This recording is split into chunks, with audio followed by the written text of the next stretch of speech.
Pessoal, começando mais um vídeo aqui no canal, e dessa vez a gente vai começar a falar sobre as doenças pulmonares. Nesse vídeo a gente vai abordar a DPOC, que é a doença pulmonar obstrutiva crônica.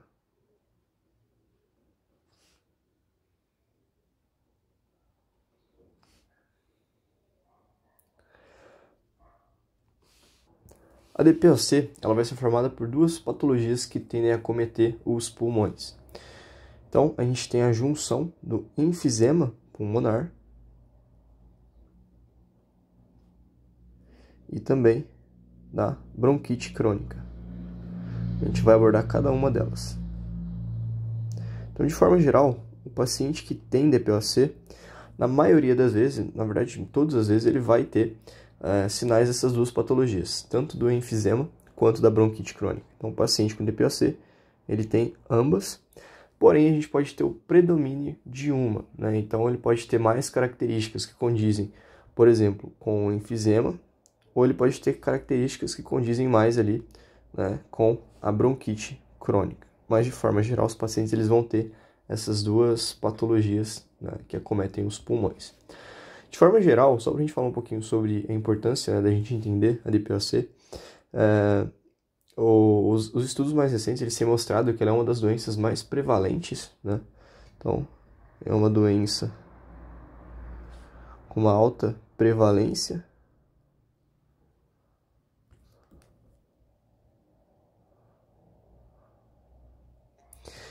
E, no momento, ela já é considerada a quarta maior causa de morte no mundo, tá? Então, isso é um dado importante.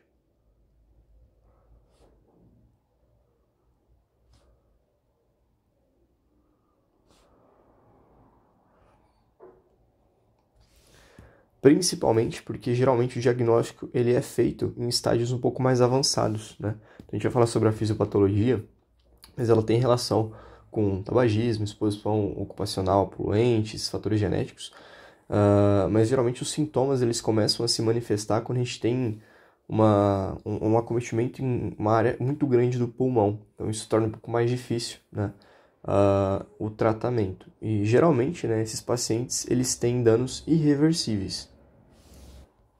Então os sintomas eles tendem a aparecer a partir ali dos 40, 50 anos de idade, certo? Depois que o paciente já tem ali, por exemplo, alguns anos como tabagista, né? Usando o exemplo ali, já que um dos principais fatores que leva ao desenvolvimento da DPOC é o tabagismo, beleza? Então, em relação à etiologia, antes de a gente falar da fisiopatologia, a etiologia do DPOC, ou seja, os fatores causais para a DPOC, são vários, né? Mas os principais deles são o tabagismo, né? O tabagismo, sem dúvida, é um fator fundamental para o desenvolvimento da DPOC, então, consumo de cigarros. A exposição ocupacional, e aí quando a gente fala de exposição ocupacional, a gente está falando, por exemplo, trabalhadores que ficam expostos à queima de combustão orgânica, como, por exemplo, trabalhar com fogão de lenha, né? Então, aquela fumaça, aquela que vem dessa lenha, é um fator também que causa ali alterações nessas vias no processo inflamatório. A própria poluição, então cidades mais poluídas tendem a ter índices maiores de pessoas com DPOC.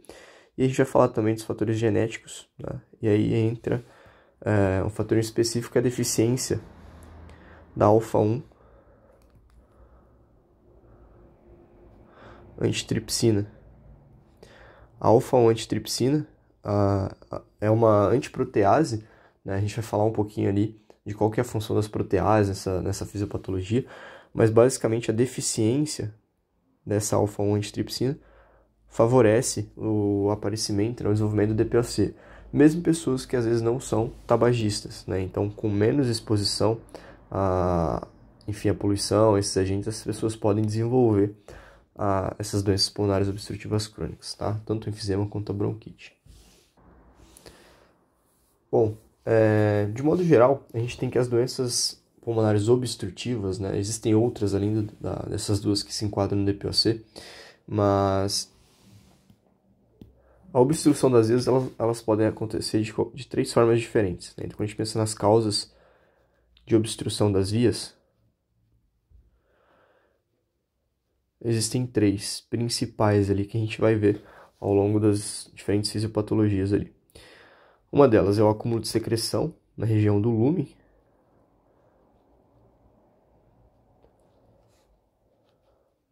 A gente tem o acúmulo de secreção, por exemplo, no caso da bronquite crônica, na asma. A gente pode ter também o espessamento das paredes.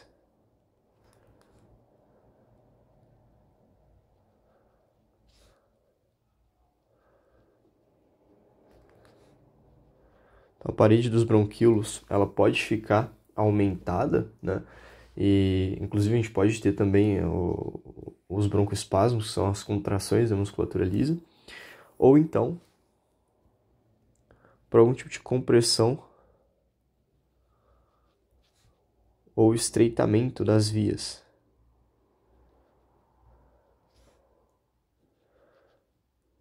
Então, por exemplo, no enfisema a gente tem um processo de destruição do parênquima que leva a um estreitamento dessas vias. Então, esses aqui são os principais motivos, né, pelos quais a gente pode ter obstrução ali no lúmen, né? Então, imagina que aqui eu tenho um bronquíolo normal, um corte, né, transversal. Então, eu fiz um corte transversal de um bronquíolo. E aí, quando a gente tem essas patologias obstrutivas, a gente tem ali um espessamento da parede, né? Então, essa parede ela fica mais espessa. A gente pode ter um acúmulo ali de secreção, que pode ser parcial ou total. Em alguns casos eu posso ter alguma coisa de fora, né? Por exemplo, um tumor, o crescimento de um tumor, gerando uma compressão, diminuindo esse espaço também. Então essas são diferentes situações, beleza? E aqui a gente vai falar as mais comuns, são essas duas, né? O acúmulo e o espessamento das paredes, beleza? Bom, já entendemos alguns conceitos que são importantes, agora a gente vai falar em específico do enfisema, tá? Então essa imagenzinha que está aqui é do enfisema, esse esqueminha, né? Tem um outro ali mais para baixo da bronquite. A gente vai começar falando do enfisema. Quando a gente pensa na patologia, né, na fisiopatologia relacionada com o enfisema, vou colocar aqui a primeira patologia, a gente vai encontrar algumas alterações que são bem características. Bom, então aqui nesse esqueminha aqui a gente consegue ver. Aqui no lado esquerdo a gente tem um alvéolo normal, né? E aqui a gente tem um alvéolo ali, já no enfisema, uma fase um pouco mais avançada. Essa linha azul que está ao redor do alvéolo é um componente que faz parte do parênquima pulmonar, né, que é a elastina. Então eu fiz aqui para representar a elastina, que é um componente que é responsável pela capacidade de elasticidade, a elastância do pulmão. Então basicamente quando os alvéolos, né, vocês viram lá o vídeo da fisiologia, quando a gente tem a inspiração, o pulmão ele tem a complacência, que é a capacidade de expandir, e depois a elastina, né, ela vai fazer o quê? Ela vai puxar esse pulmão de volta, fazendo com que ele feche, né, com que os alvéolos eles voltem a ficar menores ali, né, não vão colabar, mas eles vão voltar à posição inicial, né, então eles deformam e voltam, retornam à posição inicial. Mas o que acontece no enfisema é que a gente tem uma destruição dessa elastina, né, então a gente tem um processo de destruição da elastina. A gente vai falar daqui a pouquinho, mas eu tenho um processo inflamatório, a liberação de várias proteases ali, elastases, que vão funcionar como se fossem tesourinhas cortando essa elastina, tá? Além disso, elas também vão gerar danos nas paredes dos alvéolos. Então, de forma geral, as principais manifestações que a gente vai ter no enfisema vão ser a perda das paredes alveolares,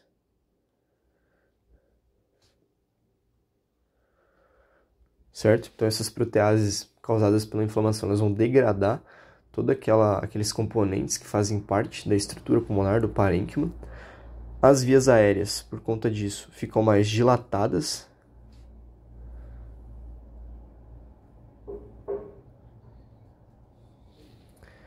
E a gente tem a perda da elastina, que a gente falou já no comecinho.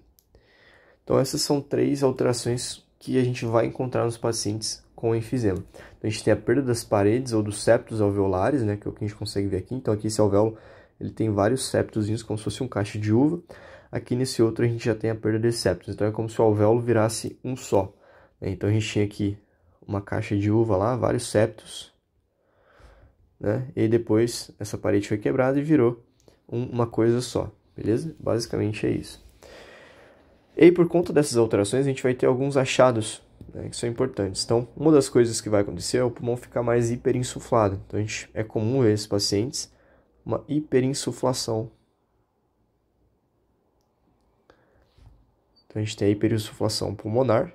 Então, eles têm um tórax bem característico, a gente chama de tórax em barril, né? O paciente ele tende a ter um tórax aumentado por conta dessa hiperinsuflação. Então, o pulmão ele fica hiperinsuflado, ele fica com muito ar dentro dele. E a gente também tem a destruição do parênquima.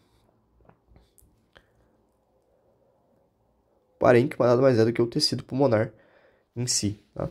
E esses dois fatores aqui eles vão afetar a troca gasosa, aquele processo de hematose que a gente falou, né, diminuindo a troca gasosa. Então, esses pacientes eles podem apresentar, por exemplo, uma situação de hipoxemia, tá? E de forma geral, essa é a patologia, essas são as alterações que a gente encontra no DPOC, né? Então,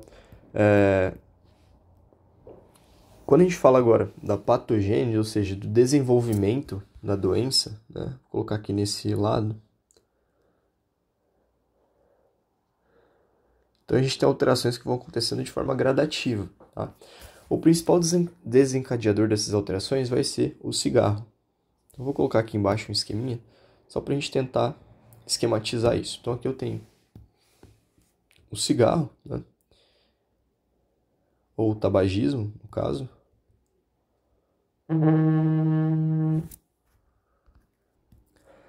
E a fumaça do cigarro, quando ela é inalada, ela entra, né, ali através das nossas vias aéreas.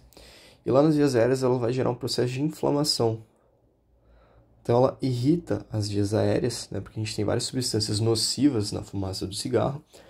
E esse processo inflamatório ele vai fazer com que a gente tenha a chegada de células de defesa, né, de células ali relacionadas à inflamação, como por exemplo os neutrófilos, entre outros, tá?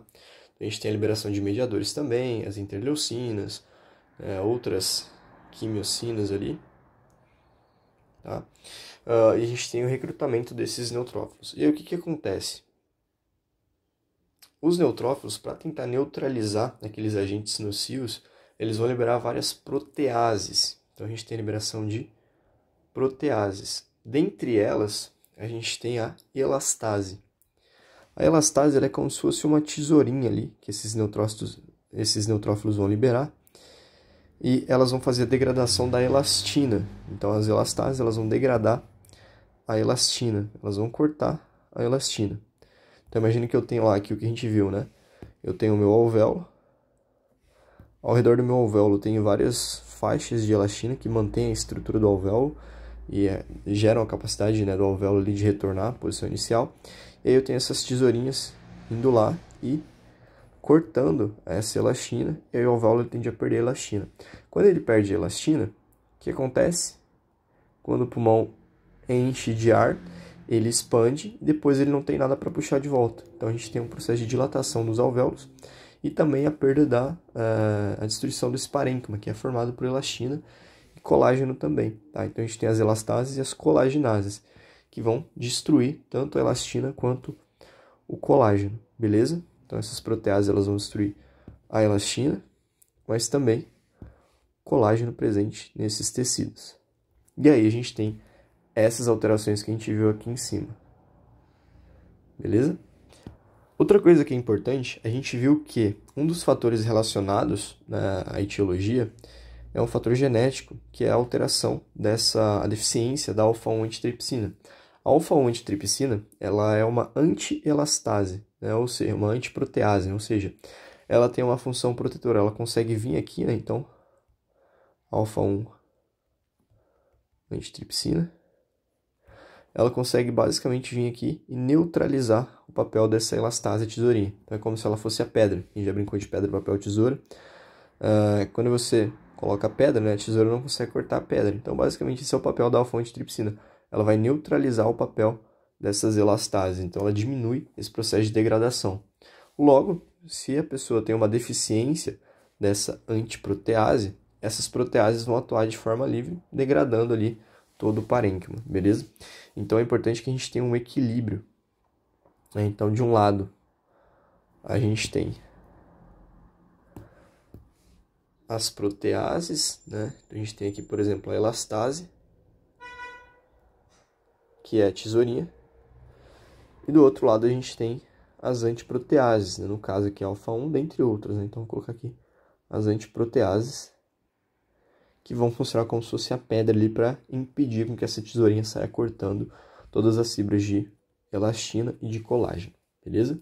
Então, de forma geral, essa é a patogênese aí, do enfisema pulmonar. Bom, continuando, agora a gente vai falar um pouquinho sobre os diferentes tipos de enfisema. Vou colocar aqui no cantinho. Vamos fazer um esqueminha. Bom, então aqui imagina que a gente deu um zoom ali naquelas partes terminais ali dos bronquíolos e dos alvéolos. E a gente vai ver aqui as alterações que vão acometer, né, essas estruturas ali, os ácinos. Então a gente pode ter aqui, né, nesse primeiro, a gente tem o que seria uma região acinar normal, então a gente não tem nenhuma alteração. A gente pode ter alterações que a gente chama de centro acinar. Lembra que o ácino é toda aquela região responsável pela troca, né? Então, desde os bronquíolos respiratórios, né, os ductos alveolares ali e os alvéolos, beleza? Então, esse centro acinar, ele vai acometer principalmente, ó, como a gente pode ver aqui, os alvéolos não estão dilatados, mas a gente tem esses ductos alveolares e os bronquíolos respiratórios dilatados. Então, o centro acinar, ele acomete os bronquíolos respiratórios e também os ductos alveolares.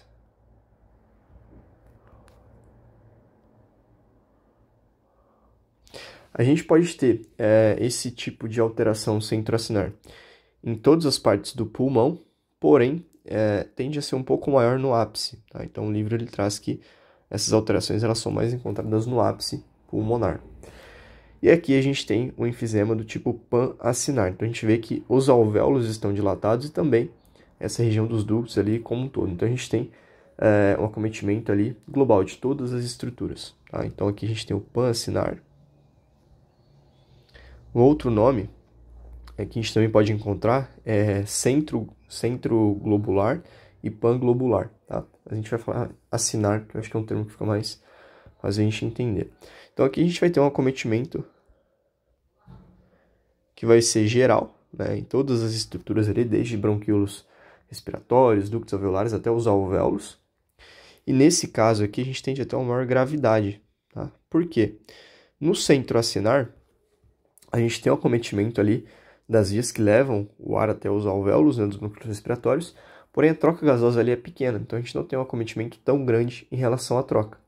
Agora, quando a gente tem um acometimento nos alvéolos, como no caso do pan-acinar, a gente vai ter uma gravidade muito maior, porque vai acometer muito mais essa troca gasosa, vai atrapalhar muito mais, diminuir essa relação de troca, beleza? O pan-acinar, ele é uma patologia que comete o pulmão de forma mais global, né? Só que a gente acaba vendo ele mais comumente na base. Então ele tende a ser um pouco maior aí na base, mas a gente tem também em todas as partes do pulmão, beleza? Então essas são as principais diferenças ali. A gente pode ter um acometimento centro-acinar e o pan-acinar, que pan-acinar lembra que acomete também os alvéolos, beleza? Bom, de forma geral, é isso que a gente tem em relação ao enfisema pulmonar, tá? Então, a gente falou aqui do enfisema, algumas características ali relacionadas a essa fisiopatologia. Agora, a gente vai falar da bronquite e depois a gente vai comparar o quadro clínico, né, da bronquite e do enfisema. Então, eu vou descer aqui. Bom, então aqui tem um outro esqueminha, né? Agora, a gente vai falar da bronquite crônica.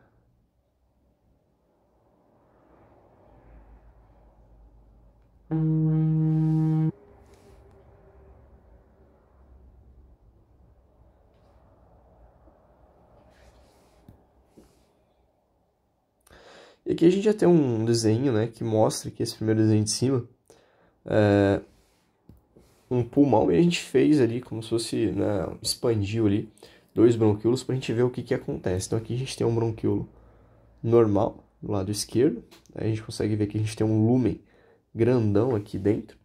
E aqui do lado direito a gente tem um bronquíolo, no caso ali, sendo acometido ali com uma bronquite, né, no caso de um paciente que tem uma bronquite crônica.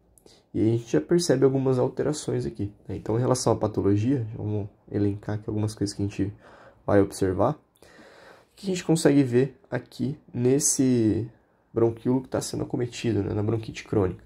Então, a gente vai ter um espessamento das paredes brônquicas. Então, essas paredes elas ficam mais espessas.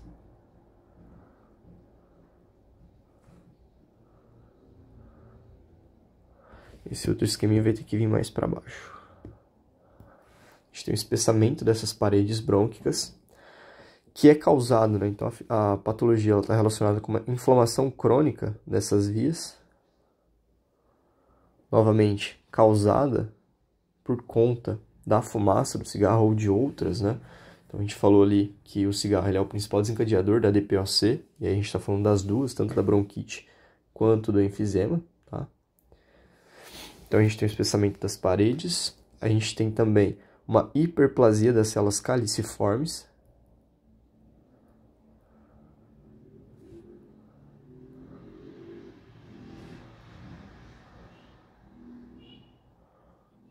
Que é o que a gente vê nessa imagenzinha do lado, né? Então, o que a gente está vendo aqui? Aqui eu tenho o que seria normal, né? Então, imagina que agora a gente pegou isso aqui, a gente deu um zoom no que acontece lá dentro desses tecidos, tá? A gente expandiu ali aquele bronquíolo. Então, aqui a gente tem o epitélio de revestimento. Aqui a gente tem em azul as glândulas mucosas e as células caliciformes, que são essas células aqui. Então, as células caliciformes. Quando a gente vai estudar na fisiologia, a gente vê que essas células caliciformes, elas têm vários cílios. Então, elas são células ciliadas, né? Eu fiz aqui como se fosse um quadradinho. E aí ela tem esses cílios. E entre essas células a gente tem as glândulas mucosas, né? Que vão produzir o muco ali e jogar o muco para formar a barreira mucosa. Só que o que acontece na bronquite é que a gente vai ter uma hiperplasia dessas células. Então, essas células elas vão se replicar, auxiliando nesse processo de aumentar a espessura da parede. E a gente também tem uma hipertrofia das glândulas, que é o que eu tentei ilustrar aqui nesse esqueminha, né? Então, tá vendo que a glândula ela ficou maior, né? E a gente tem um maior número de células. Só que essas células, né, que aumentam ali, a gente tem um aumento da quantidade de células, que faz com que elas fiquem mais espessas, só que elas vão perdendo os cílios. Qual que é a função desses cílios? Esses cílios, eles se movem no sentido unidirecional e rítmico, né, para eles irem movimentando o muco. Então, eles formam como se fosse uma esteira por onde o muco vai passando. Então, eu tenho lá várias células ciliadas, né, e aí esses cílios, eles se movimentam, e conforme eles se movimentam, eles vão movendo esse muco, né, para uma direção, para que ele seja expelido. Só que, nesse caso aqui, a gente começa a ter uma perda desses cílios. Então, o muco ele não vai mais se movimentar, elas não conseguem mais mover esse muco. Tá? Então, isso é uma característica importante. Então, essas células caliciformes, elas têm uma diminuição dos cílios. E a hipertrofia das glândulas mucosas faz com que elas aumentem a produção de muco e aí a gente começa a ter um acúmulo de muco. Então, a gente começa a ter obstrução nessas vias por conta do muco. É o que a gente vê nessas imagens aqui de baixo, né? Nesses redondinhos aqui. Então, aqui a gente tem Imagina que agora a gente está vendo um corte transversal, né, de um bronquíolo. Então, esse aqui é o normal, né? Então, as paredes fininhas, a gente tem um espaço gigante aqui dentro, que é o lúmen, tá? Para passagem do ar ali. E aqui a gente tem um com bronquite, tá? Então, esse aqui é a versão bronquite crônica. O que a gente observa? O espessamento da parede. A gente tem o espessamento da parede, certo? A gente tem o acúmulo de muco ali dentro. E aí, de forma geral, né, quando a gente aumenta a espessura e diminui o diâmetro, torna mais difícil a passagem do ar. Então, isso aqui faz com que a gente tenha a obstrução dessa via, beleza? Então, na bronquite crônica, essas são as principais alterações. Então, o lúmen, ele fica menor, então a gente tem a diminuição do lúmen, né? Então fica mais apertado para o ar passar. E a espessura brônquica da parede brônquica aumenta. Então a gente tem um aumento da espessura brônquica por essas alterações que a gente falou, beleza? E todo esse processo, né, toda a patogênese que a gente acabou de ver, de novo, ela vai acontecer por conta do tabagismo, principalmente, beleza? E aí aqueles outros fatores que a gente falou anteriormente, mas principalmente o tabagismo. Bom, agora aqui embaixo a gente vai falar um pouquinho sobre o quadro clínico nessas duas patologias. Então a gente tem dois esqueminhas aqui para simularem dois pacientes. Então um deles vai ser um paciente que a gente vai chamar de paciente enfisema, e o outro vai ser o paciente bronquite crônica. Tá? O que é isso aqui? Os livros mais antigos, eles trazem, eles chamam esses pacientes aqui, eles chamam de blue blooders, ou cianóticos pletóricos, esse paciente aqui. Cianóticos pletóricos. E esse pacientezinho aqui, enfisema, eles chamam de pink puffers, ou sopradores rosados. E a gente vai entender um pouquinho sobre a diferença de cada um, tá? Então, basicamente, de uma forma geral, o que a gente precisa entender? Esses biotipos aqui que a gente vai falar, esses dois pacientes, eles não se aplicam totalmente às patologias, tá? Eles são exemplos do que a gente muitas vezes encontra, mas não retratam ali a realidade dos pacientes em 100%. É uma forma de a gente tornar um pouco mais didático, de a gente conseguir diferenciar o predomínio dessas duas patologias ali nos pacientes que a gente vê na clínica, tá? De uma forma geral.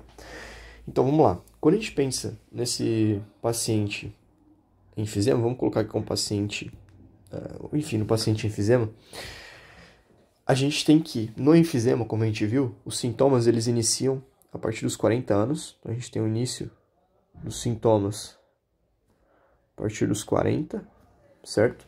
Deixa eu diminuir esse aqui, senão não vai caber. Então a gente tem o início dos sintomas a partir dos 40 anos. De forma geral, o enfisema ele tende a ter uma maior prevalência em homens.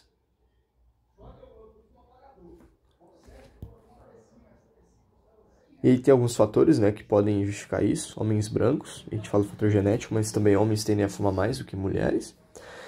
Esses pacientes que apresentam enfisema, eles tendem a ter uma maior perda de peso, então tendem a ser pacientes mais magros, por isso que eu desenhei aqui o carinha bem magrinho, Os principais sintomas e sinais que esses pacientes vão apresentar vão ser dispneia. E a gente vai ter diferentes graus de dispneia conforme a doença ela evolui. Então, primeiro, a gente pode ter uma dispneia ao esforço, depois a dispneia até mesmo em repouso, em casos mais graves. Dispneia e cansaço ou fadiga, certo? Tosse seca, não produtiva, na maioria das vezes, então pode ter tosse produtiva também, mas de forma geral essa tosse é mais seca. É um paciente que apresenta características mais astênicas, então um paciente astênico, ou seja, com pouca força muscular, então o paciente ele tem uma diminuição da força. Uma característica que a gente também falou é que ele tem o tórax hiperinsuflado, então ele apresenta um tórax que a gente chama de tórax em barril.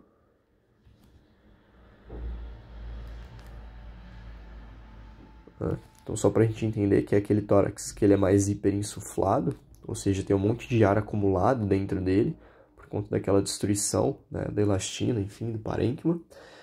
E de forma geral, esses pacientes eles podem apresentar uma hipoxemia de leve a moderada, certo? Então, hipoxemia leve a moderada. Aqui, basicamente, então, a gente viu o perfil de um paciente com características predominantes de DPOC, beleza? Agora, quando a gente fala desse outro paciente, que é o paciente bronquite, os cianóticos pletóricos, a gente vai ter uma característica de tosse crônica produtiva, certo? Uma coisa importante aqui que eu esqueci de falar da bronquite, eu vou acrescentar agora. O diagnóstico da bronquite crônica, tá? A definição clínica, na verdade, quando a gente pensa em definição clínica, o que é a bronquite crônica? Né? A definição clínica da bronquite está relacionada justamente com esse sintoma de tosse produtiva, tá? Então, é uma expectoração, isso aqui é a definição, expectoração, na maioria dos dias,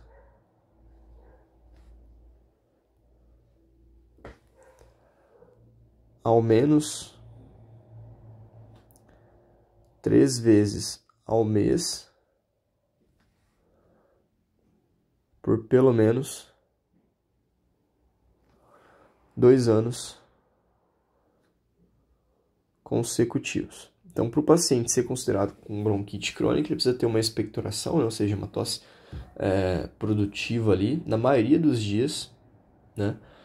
Ao menos 3 vezes ao mês por pelo menos 2 anos consecutivos. Então, ele vai ser um paciente, né, com produção ali secretiva frequente por pelo menos 2 anos ali para ele se enquadrar nessa definição da bronquite crônica, beleza? Então isso é uma coisa importante.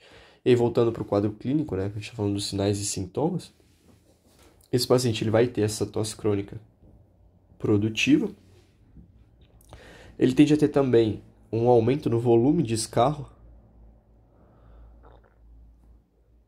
de forma progressiva, né, escarro ou secreção é a mesma coisa, e tende a ser progressivo, ou seja, conforme vai passando, tende a ter uma piora. Esse paciente, é muito comum que ele tenha períodos de exacerbação. Então, nessas exacerbações, geralmente vão acontecer por infecções. O paciente, ele muitas vezes necessita de ficar internado, né, tomando antibiótico, enfim. E essas exacerbações pioram muito o quadro do paciente, né? E aí vale lembrar que quando a gente tem um acúmulo de muco ali nessas vias, né, esse muco ele propicia um ambiente para replicação bacteriana. Então a gente tem bactérias que se instalam ali, começam a se replicar e aí geram, né, essas infecções que causam as exacerbações, beleza? O paciente também vai apresentar, né, nesse caso, dispneia. E aí, quanto maior a gravidade nessas exacerbações, por exemplo, tende a apresentar uma maior dispneia. Uma característica interessante é que na ausculta a gente vai observar aqueles sons que a gente chama de sibilos, né? Ou também sons como se fossem roncos, né? Estetores ali. Então a gente vai observar esses roncos ou sibilos, né? Que é literalmente um ronco, que é o ar passando ali, tentando passar por essa secreção. Esses pacientes eles tendem a apresentar cianose também, então eles são mais cianóticos, principalmente, né, porque a bronquite, como ela é uma doença obstrutiva, ela faz com que a gente tenha um acúmulo de CO2 nesses pulmões e uma diminuição da chegada de O2, então diminui bastante a troca gasosa, né, e também a saturação periférica de oxigênio, a SpO2. Deixa eu tirar esse cigarrinho aqui. E aí, duas características também é que o paciente com bronquite, geralmente ele tende a apresentar uma hipoxemia mais grave, então esses pacientes eles têm mais hipoxemia e eles também podem ter uma hipercapnia. Então, hipoxemia, hipercapnia. A hipoxemia está relacionada com uma diminuição nos níveis de oxigênio no sangue, na saturação de oxigênio sanguíneo. E a hipercapnia está relacionada com um aumento nos níveis de CO2, beleza? Então, tudo isso por conta dessa obstrução. Então, o paciente ele não tem oxigênio e ele tem um aumento, uma diminuição dos níveis de oxigênio e um aumento dos níveis de CO2 sanguíneo, beleza? Então, essas são as principais diferenças entre os dois. Por que a gente chama o paciente com bronquite, né, de cianótico pletórico? Justamente por conta da cianose, né? Então, eles são cianóticos por conta desse quadro, né, de hipoxemia grave. E no caso do enfisema, sopradores rosados, o rosado é porque eles não têm cianose. Então essas são as principais diferenças ali. Esses pacientes, algo que a gente precisa ter em mente, né, quando a gente fala desse quadro clínico, ambos vão ter, o paciente com DPOC, ele tende a ter uma saturação periférica de oxigênio diminuída, né? Então não se assuste se o paciente chegar na clínica com valores de oxigenação abaixo do normal. Então o normal ali seria, né, o fisiológico. Vou colocar aqui o normal. Seria ali acima de 93%, 94%, né?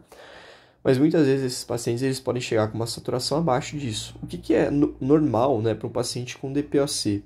Uma saturação em torno de 88% a 92%, tá? Abaixo disso já é recomendado que o paciente, né, ele faça utilização de oxigênio. Então, abaixo de 88 já tem que ser recomendado o uso de oxigênio para a gente estar dentro desses valores alvos. Então, entre 88% e 92%, beleza? Em relação aos exames de imagem, vamos falar um pouquinho agora, eu vou colocar um esqueminha. Bom, aqui eu peguei duas imagenzinhas de raio-x e uma tomografia e um raio-x, né? Isso aqui é da internet mesmo, do Google. Aqui a gente tem a questão dos exames de imagem. Existem algumas características, né? Algumas alterações bem comuns que a gente vai encontrar na radiografia. Então, esse é um paciente com enfisema, tá? Então, um paciente com enfisema, aqui a gente tem uma radiografia, né? Vou colocar aqui raio-x, como a gente conhece popularmente, e aqui a tomografia computadorizada, tá? Que a gente vai observar de forma geral, né? Aqui na radiografia a gente consegue ver que esse paciente ele vai apresentar uma maior hipertransparência, hipotransparência na verdade, no pulmão como um todo, que a gente está falando de uma vista em PA. Então a gente tem uma característica bem comum que é a retificação do diafragma, da cúpula diafragmática. Por quê? Lembra que esse pulmão está hiperinsuflado, ou seja, ele fica expandido. Então ele vai empurrar as estruturas ao redor. Então a gente tende a ter uma retificação diafragmática, diminuição da visualização vascular, então principalmente aqui nessa região do hilo, né, a gente tem uma diminuição da visualização da trama vascular.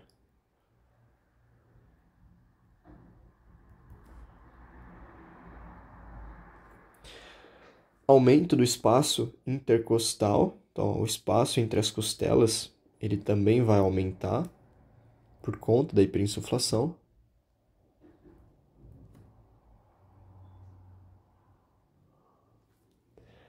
E aqui, nessa outra vista em perfil, a gente tem um aumento desse espaço aqui, né? Vou colocar em outra cor. A gente chama de espaço retroesternal, esse espaço logo abaixo, né? Logo atrás ali do externo. A gente tem um aumento também do espaço retroesternal. Então, um paciente com enfisema, se a gente fizer uma radiografia nele, provavelmente a gente vai observar esses achados aqui e a gente vai correlacionar com o histórico clínico, tá? E aqui a gente tem um outro exemplo, né, que é uma tomografia computadorizada de um paciente com enfisema já no estado mais avançado. E a gente consegue ver essas áreas grandonas aqui, né, que estão em preto, representando as bolhas causadas, né, a formação de bolhas causadas pelo enfisema, tá? Então a gente vai ver aqui essa formação de bolhas. Por que forma essas bolhas? Por conta da destruição do parênquima. Então a gente volta naquele esqueminha lá em cima, né? Então lembra que aqui eu tinha os alvéolos aqui bonitinhos e aqui tudo vira um só, né? Ele fica dilatado, né? Perde ali os componentes relacionados ao parênquima, beleza? Basicamente é isso. E aí quando a gente pensa na capacidade mecânica e ventilatória desses pacientes, né? Vou falar da capacidade ventilatória.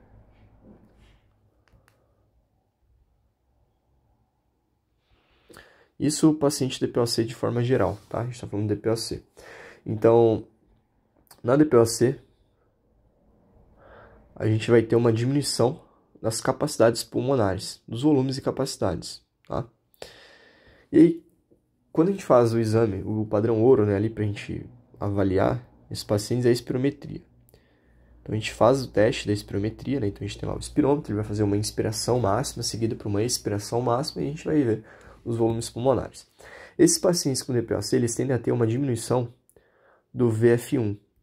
O VF1 é o volume expiratório forçado no primeiro segundo, ou seja, quando você inspira e você expira de forma forçada, no primeiro segundo a gente tende a ter um volume de ar saindo muito grande, né? Em torno de 2 litros, 3 litros, até mais, dependendo dos volumes da pessoa, altura, enfim. O paciente com DPOC ele vai ter uma diminuição desse volume expiratório forçado, ou seja, quando ele expirar, a gente vai ter ali menos de 0,8 litros saindo por segundo, tá? Então isso a gente já considera uma das coisas já para o diagnóstico do paciente com DPOC, através da espirometria. Ele também vai ter uma diminuição na capacidade vital forçada, tá? E isso vai acontecer por conta da obstrução das vias e também a diminuição da capacidade elástica, então na hora de expirar ele não consegue, e a diminuição do fluxo expiratório forçado, tá? Então a gente vê que nas doenças obstrutivas, uma das principais dificuldades do paciente vai ser durante a expiração, né? Por conta da obstrução dessas vias. Por quê? Quando eu inspiro, a via tende a aumentar, né? A gente tem um aumento das vias. Quando eu expiro, elas diminuem. E aí, quando essas vias diminuem, elas vão obstruir a passagem do ar, certo? E aí, quando a gente pensa no enfisema em si, né? a gente tende a ter um aumento do volume residual e da capacidade residual funcional. Então, por que no enfisema aumenta o volume residual? Porque o pulmão fica hiperinsuflado, ou seja, mesmo quando eu expiro, né, tá saindo menos ar, então tem mais ar ficando acumulado no pulmão.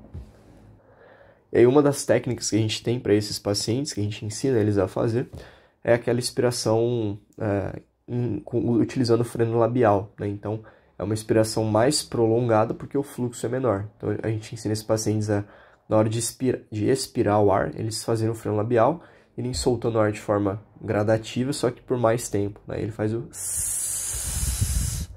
como se fosse aquele barulhinho, né? O freno labial é bem característico. Bom, então é isso. Eu ia falar agora nesse vídeo, na sequência, sobre asma, mas eu vou fazer um vídeo separado para falar sobre a asma. Então a gente vai fechar aqui, beleza? Então, basicamente, a gente falou aqui sobre exames de imagem, a gente falou um pouco sobre o quadro clínico e as diferenças, né, entre o paciente com características predominantes da bronquite crônica e do enfisema, lembrando que na DPOC ele vai ter as duas juntas. A gente falou sobre a fisiopatologia da bronquite, sobre a fisiopatologia do enfisema e algumas características ali, como por exemplo a etiologia e a prevalência, né, da DPOC atualmente. Beleza? Então vou encerrar esse vídeo por aqui, espero que tenha te ajudado e até o próximo vídeo. Valeu!